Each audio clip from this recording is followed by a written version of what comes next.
Abra sua Bíblia no livro de Mateus, no Evangelho de Mateus, capítulo 27, verso 3 e 5. Evangelho de Mateus, capítulo 27, 3 e 5.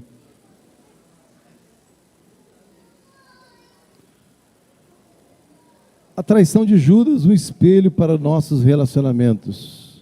Evangelho de Mateus, capítulo 27, 3 e 5. Evangelho de Mateus, capítulo 27, 3 e 5. Você que trouxe a Bíblia, pode oferecer quem está do seu lado direito, esquerdo.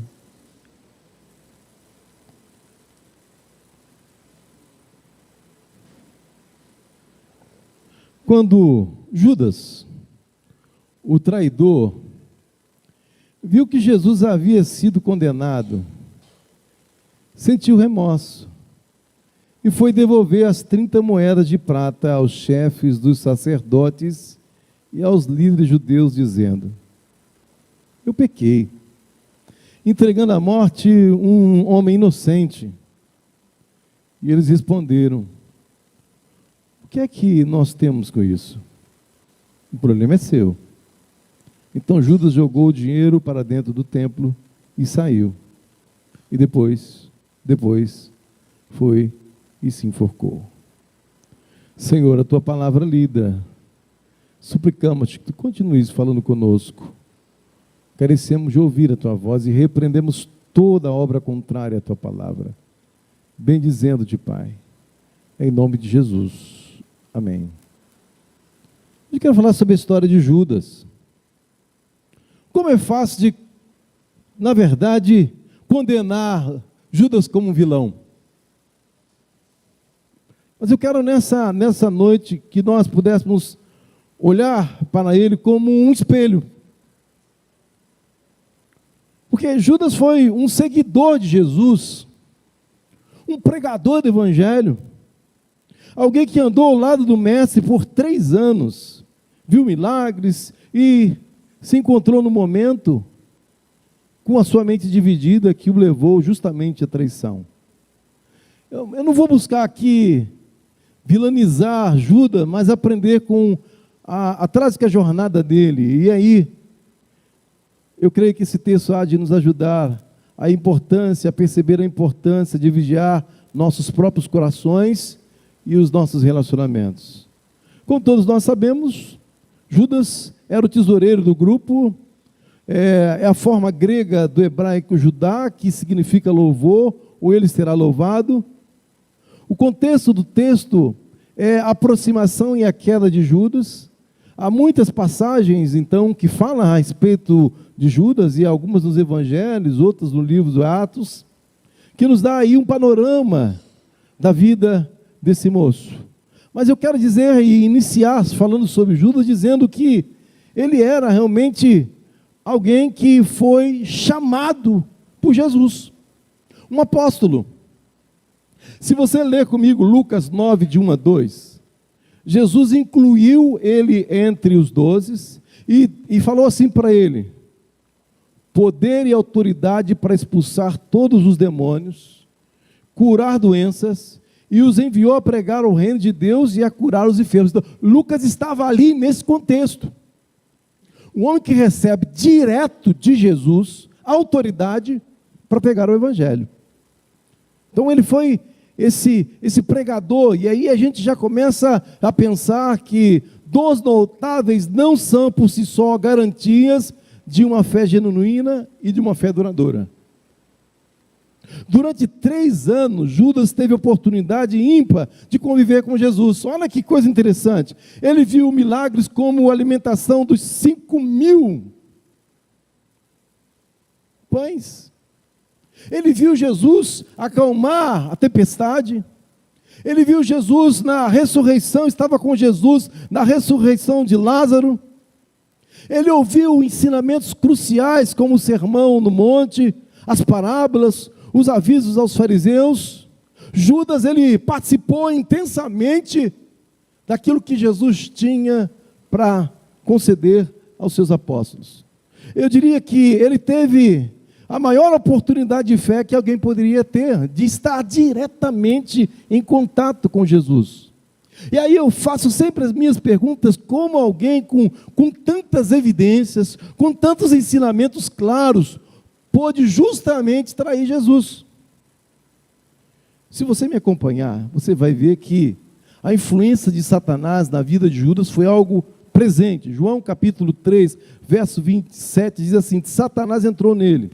Lucas capítulo 22, verso 3, diz assim: então Satanás entrou em Judas, chamado Iscariotes. Então, ele teve uma influência direta. E só foi possível Judas abrir as portas através de seus pecados não confessados. Judas abriu o coração para Satanás. Porque, se você também me acompanhar em João no capítulo 12, verso 4 e 5, diz assim: isso disse ele não porque tivesse cuidado dos pobres, mas porque era ladrão, e tendo a bolsa, tirava o que nela se lançava. No momento da vida de Judas, ele abriu a porta do seu coração. Apesar do chamado, apesar da vocação, apesar das instruções, apesar de ter enxergado tudo, num dado momento da história, o texto foi muito claro, porque ele era ladrão e tendo a bolsa, tirava o que nela se lançava. Ele era tesoureiro, lançava lá os recursos e ele pegava para ele. Ele foi dando brecha. É interessante, irmãos, que John Wesley argumenta que a tentação seja real e o diabo seja um adversário. A decisão de ceder ao pecado reside sempre na vontade humana. John Wesley fala que existe uma graça preveniente de Deus, que oferece a todos a capacidade de resistir, mas a escolha final é sempre nossa.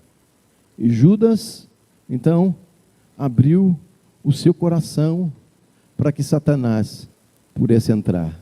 Eu já contei a história aqui, rapidinho, vou repetir essa história, mas ela é muito forte para mim, porque eu vi num momento da minha caminhada, enquanto pastor, uma esposa de pastor possessa com demônio. E que história! Se entortou toda, foi uma luta espiritual, irmão, vocês não imaginam. E depois que aconteceu todo o processo de libertação daquela irmã, ela contou que num determinado momento ela caminhava, estava vivendo um processo difícil da vida dela, e ela falou assim: Satanás, entra na minha vida. E aquele foi a porta, a brecha que ela deixou, e justamente Satanás entrou no coração dela. E eu me via num retiro espiritual, lá tendo que orar e expulsar em nome de Jesus demônio daquela jovem senhora. Judas, ele deu brecha, e Satanás entrou, apesar de ter recebido a autoridade dos céus. Mas é interessante que nós temos um grande desafio. Às vezes podemos andar com Jesus, mas não se entregar a Ele. Tem muita gente assim que anda com Jesus, mas não se entrega para Ele. Judas estava com Jesus, mas seu coração não era de Jesus. Há pessoas próximas de nós, até em nossas igrejas, das famílias, que vivem ao redor da fé. Já viu?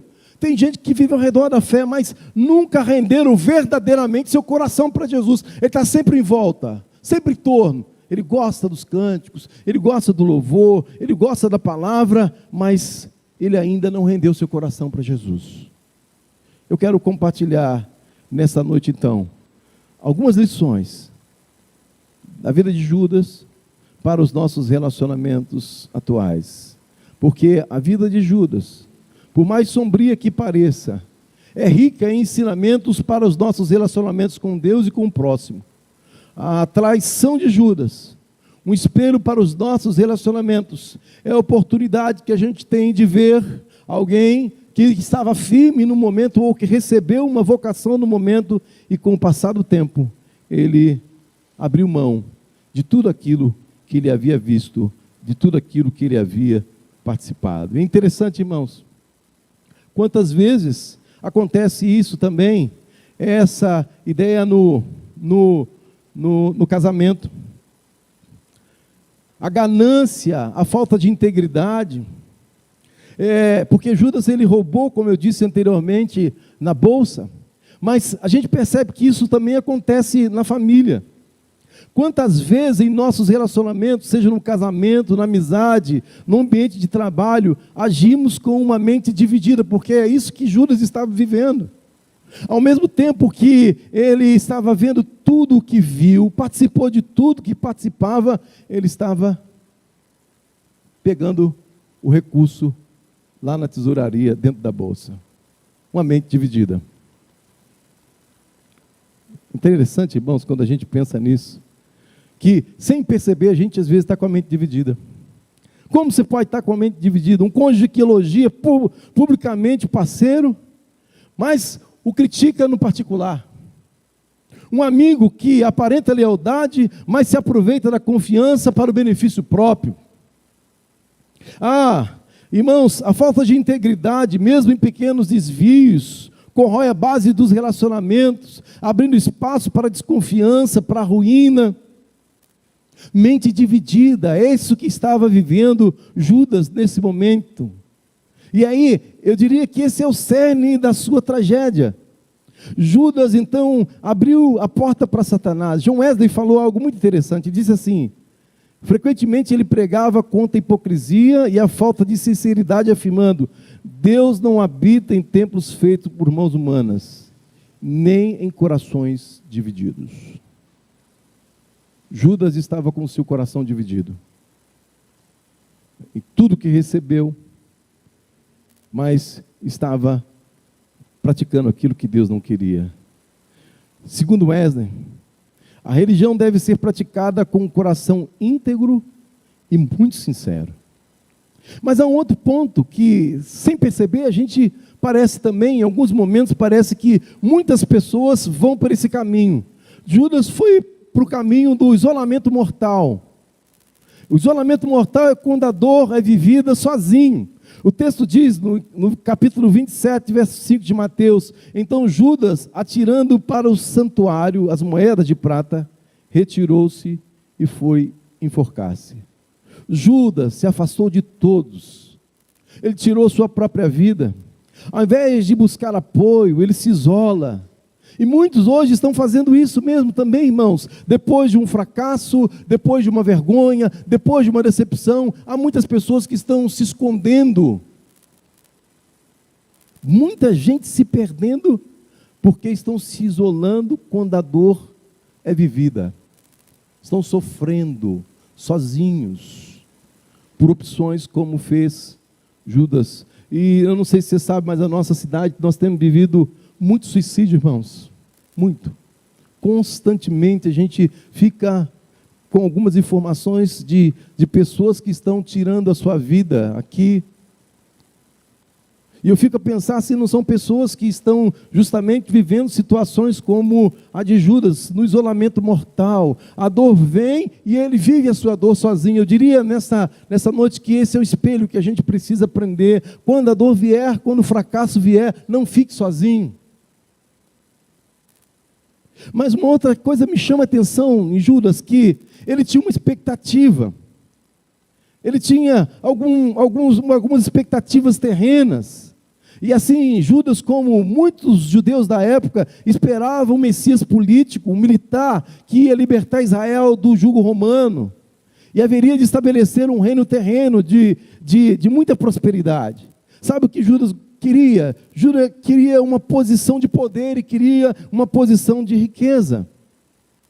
Mas quando Jesus não corresponde às expectativas dele, falando de amor, falando de perdão, não puxando a espada, Judas se frustra.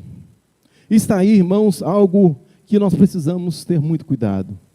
Porque Judas buscava resultados a qualquer custo. E o perigo que nós temos é de projetarmos nossas próprias expectativas e desejos em Deus e nos nossos relacionamentos. É aquela pessoa que busca um parceiro que preencha todas as suas lacunas. É aquele que busca um amigo que sirva os seus interesses. É um pai que quer que o filho realize os seus sonhos. É a ovelha que quer um pastor que defenda o que ele defende. Criam expectativas, e quando a realidade não se alinha com suas projeções, vem a frustração e vem a decepção. Quantas pessoas estão com expectativas altas jogando em cima do outro? Ele joga a expectativa em cima do outro, ele projeta as suas expectativas no outro, e quando aquilo não acontece, ele fica decepcionado. Quantos filhos estão sofrendo por causa das projeções dos pais? Os pais não conseguiram no passado, e ele joga a projeção em cima do filho, e quer que o filho resolva e seja aquilo que ele não conseguiu ser. Quantas frustrações? O jovem que se casa esperando uma vida sem desafios, se decepciona quando, ao enfrentar dificuldades cotidianas, ele vê que casamento não é fácil.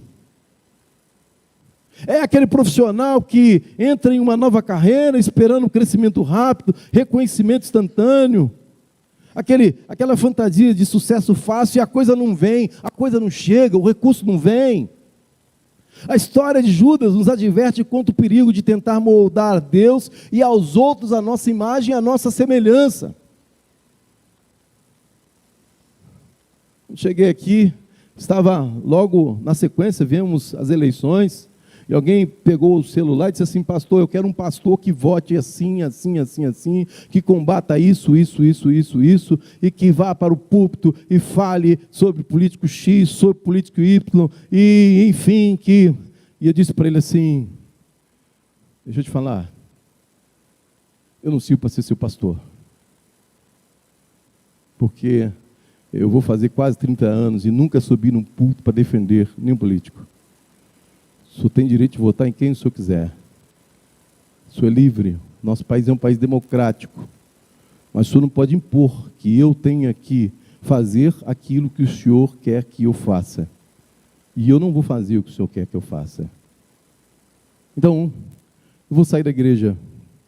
Meu irmão, se esse é o motivo, eu não posso ser seu pastor mesmo. Eu não tenho condições de ser o seu pastor. E projetou expectativas em mim que eu pudesse resolver um problema que não é nem diretamente para mim resolver, né, irmãos?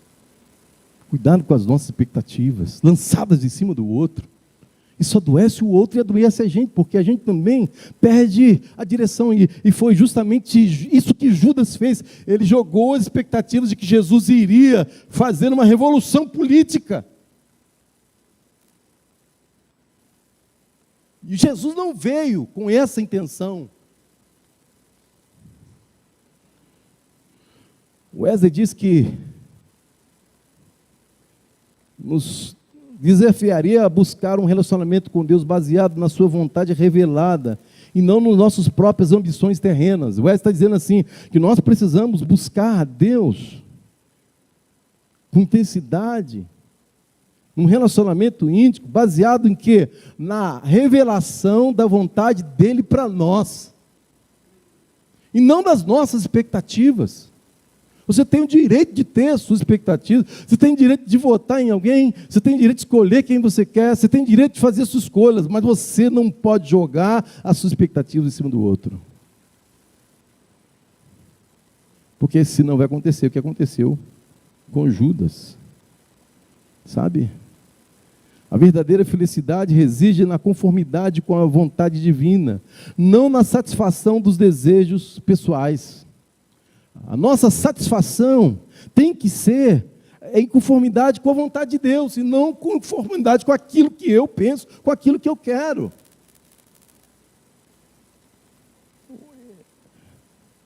Judas nos ensina a olhar para o espelho, se nós estamos colocando as expectativas em alguém, nas pessoas, na religião, no pastor, no pai, na mãe. Cuidado com as suas expectativas.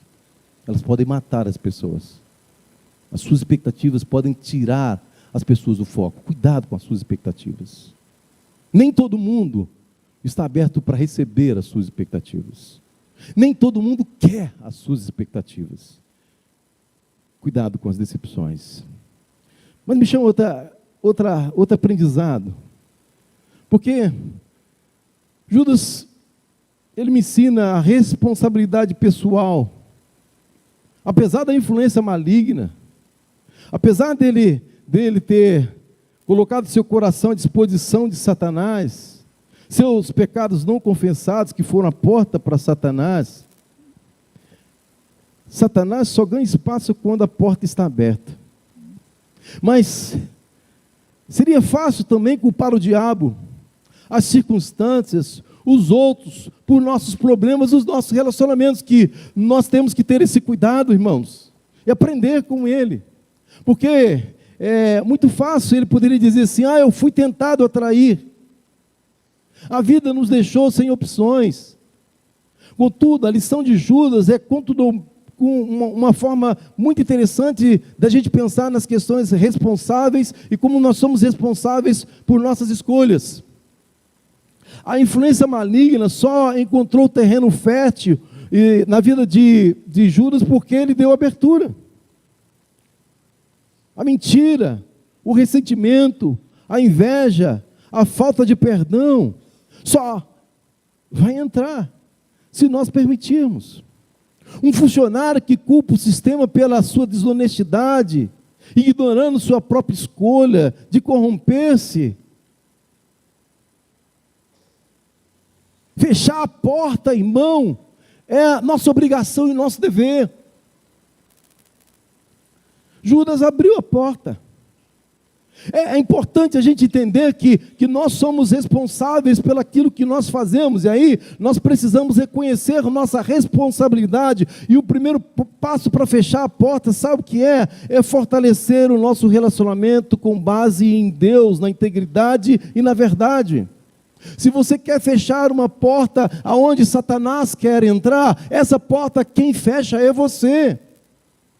Por isso a Bíblia diz assim: sujeitai-vos, pois, a Deus, resisti ao diabo e ele fugirá de vós. Wesley acreditava firmemente na capacidade humana de escolher entre o bem e o mal, mesmo sob tentação.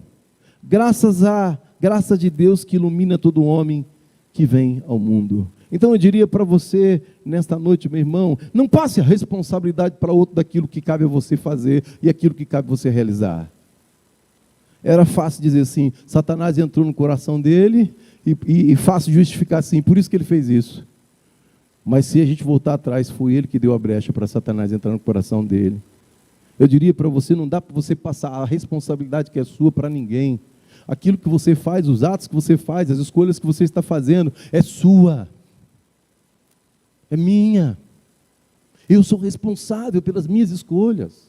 Eu sou responsável pela educação que eu dou para os meus filhos. Eu sou responsável pelo testemunho que eu dou dentro da minha casa. Eu sou responsável pelo lugar que eu gerencio. Eu sou responsável. Mas me chama a atenção aqui também, Judas, a falsidade do relacionamento de Judas. Aquilo que deveria ser afeto, ele usa para trair. Eu estou me referindo ao beijo que ele deu. E logo aproximando-se, Jesus lhe disse: salve, mestre. E o beijou. Esse era o código que ele tinha para atrair Jesus. Judas usou um gesto de afeição para atrair Jesus. E hoje também, irmãos, se a gente olhar como espelho, se a gente olhar no espelho, quantas vezes também não se pratica isso? A máscara da amizade, as intenções do coração que são outras, pessoas que sorriem, que abraçam, mas falam mal pelas costas e manipulam para obter vantagens. Irmãos e irmãs, precisamos ler Judas como espelho. Porque a gente fala assim: não, ele com um beijo ele traiu. E às vezes com um tapinha nas costas a gente trai também. Com um beijo ele traiu. E às vezes com palavras a gente trai também. Vamos fazer a leitura de Judas olhando no espelho. Sabe, a tragédia do arrependimento incompleto, a falta de confiança na graça.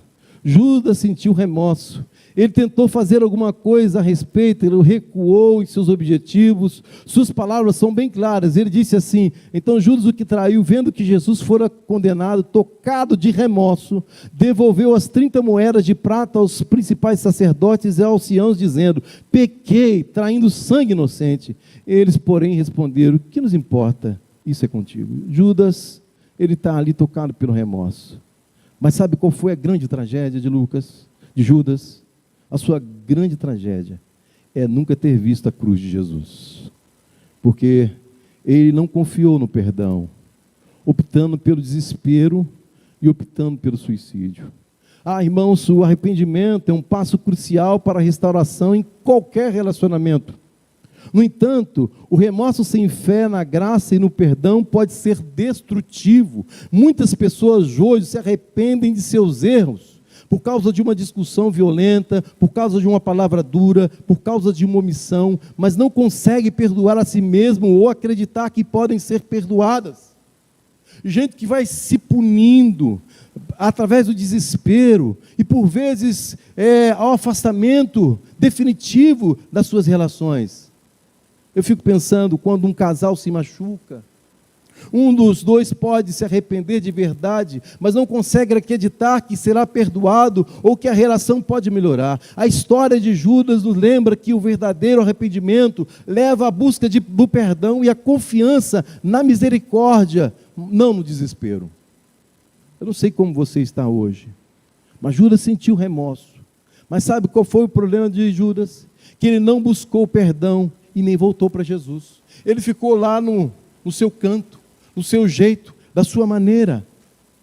Judas sentiu remorso, mas não buscou perdão, nem voltou para Jesus. E tem gente que carrega peso por erros antigos, mas não se humilha e não se reconcilia com Jesus.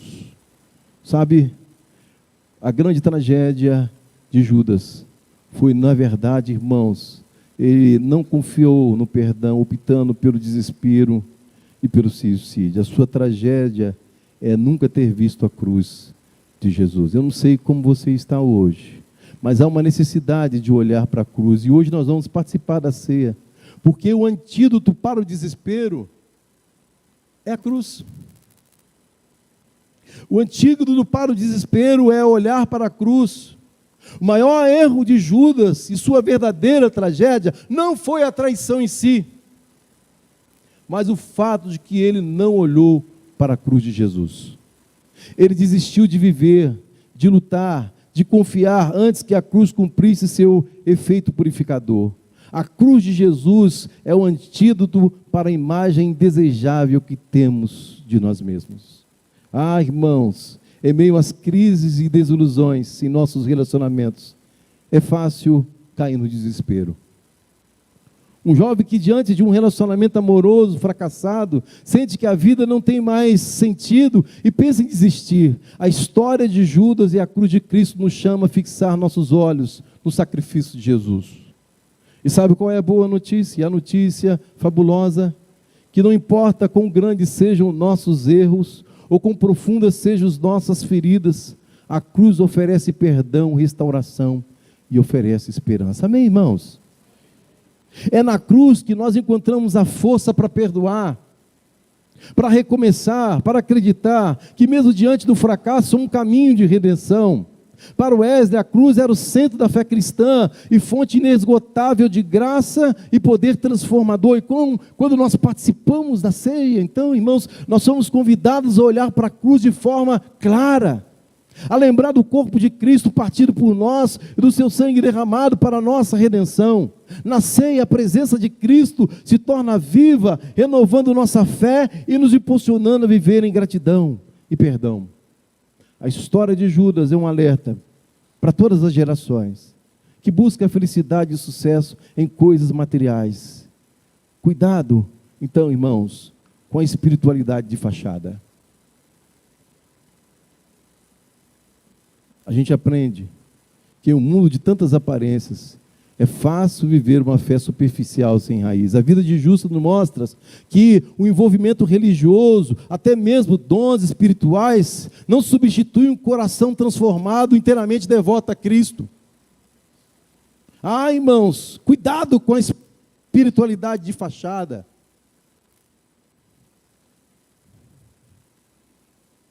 A gente encontra constantemente gente com espiritualidade de fachada. De vez em quando a gente recebe. Alguém aqui, foi interessante, alguém me chamou e disse assim: pastor, tem uma senhora aqui, ela disse assim: pastor, vem dar uma palavra para o senhor. Eu falei: pois não. Deus me falou que o senhor tinha que pagar o hotel para mim.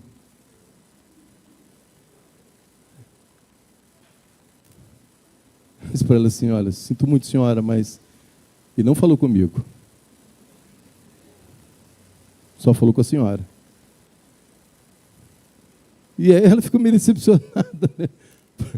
Eu estou fazendo missões, pastor, por aqui na cidade, mas Deus só falou com a senhora.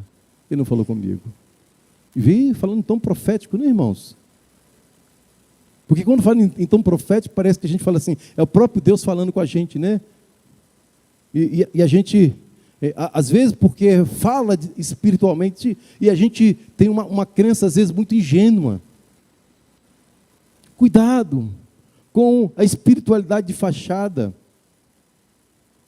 Gente que quer jogar a expectativa dele em cima de você. Desenvolva um coração íntegro. A ganância e a falta de integridade de Judas o tornaram vulnerável. Em nossos relacionamentos, a transparência e a honestidade são fundamentais. Pecados não confessados corroem a alma e abrem brechas para o inimigo. Provérbio nos aconselha, acima de tudo, guarde seu coração, pois deles procede as fontes da vida. Guarda seu coração. Não dê brecha.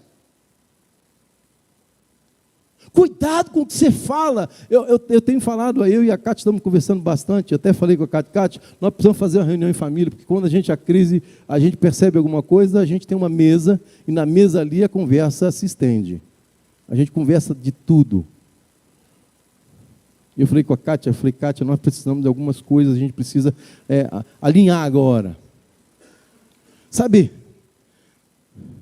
desenvolva um coração íntegro. Não deixe Satanás usar a sua boca. Porque ele quer usar a boca. Porque se tem algo que Satanás usa e brecha que se deixa, é aquilo que a gente fala. Policie a sua fala. Policie o que você está falando do outro, da outra pessoa. Cuidado. Desenvolva um coração íntegro. Aprenda a lidar com as expectativas. A frustração de Judas com um Messias que não correspondia aos seus ideais terrestres é um espelho para as nossas próprias decepções. Precisamos aprender a confiar, sabe em quê? Nos planos de Deus e não nas nossas expectativas.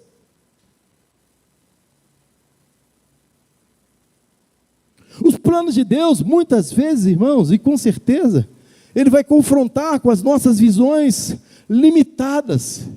E o plano de Deus é muito mais amplo que o nosso plano. Então permita que você esteja diante do Senhor, dizendo: Senhor, eu não quero me frustrar como Judas, com o Messias que não correspondia aos seus ideais terrestres.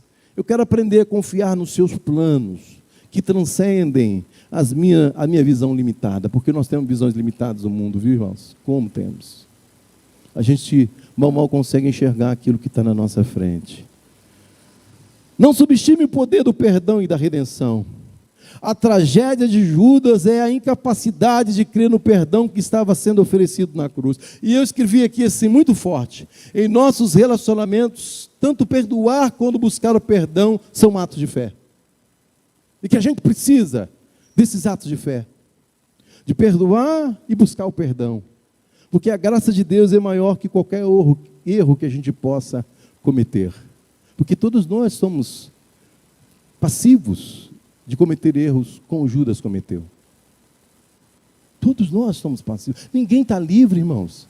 E se você der uma olhadinha direitinho e acompanhar o meu raciocínio, os outros discípulos também erraram.